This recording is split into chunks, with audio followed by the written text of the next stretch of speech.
আসসালামু আলাইকুম। দুনিয়া হলো সবচেয়ে বড় মিছা কথা, জানেন? দুনিয়া কি ধোকা, আজকে আছি কালকে নাই।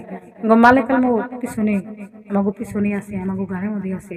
কোন সময় জানি মালেকাল মউত আল্লাহ রাব্বুল আলামিন হুকুম করে তৎক্ষণাতেই আমাকে মৃত্যু হতে পারে। কারণ আমরা ঘরে ঘরে বাইরে হওয়ার লগে লগেও কি যেন মরতে পারি, আমরা ঘরের ভিতরেও কি যেন থেকে মরতে পারি, কি যেন আমরা বসে রয়েছি বা খারিয়ে রয়েছি হঠাৎ করে মরতে পারি। কারণ প্রেশার স্ট্রোক হতে পারে, অন্য সমস্যাও হতে পারে। আমাকে কোন সময় কি হয় কেউ জানে না।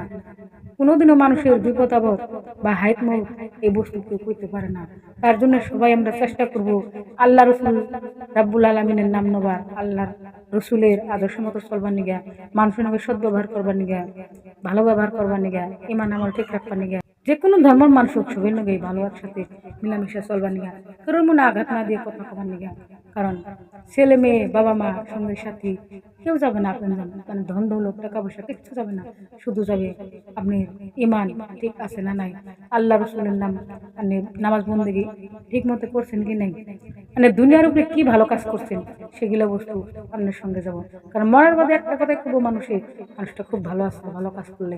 আর যদি আপনি খারাপ কাজ করেন তাহলে একটা কথাই খুব মানুষকে যে মানুষটা খুব খারাপ আছে, মরে গেছে, অনেক ভালো হয়েছে, কিন্তু আপনার জীবনের ভবিষ্যৎ সবকিছু আপনি খারাপ করে থেকে গেছেন।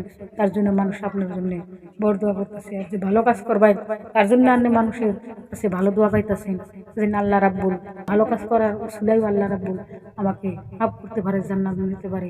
আল্লাহ সবাইকে হেদায়েত দান করুক, সবাইকে আল্লাহ বুঝ দান করুক, বোঝার মতো তৌহিদ দান করুক। সবাই বলুন আমিন। ভিডিওটা ভালো লাগলে সবাই লাইক এবং শেয়ার করে দিবেন, অন্যজনের শোনা সহযোগিতা করে দিবেন। আশা করি ভালোবাসা দিবেন। খুদা হাফিজ।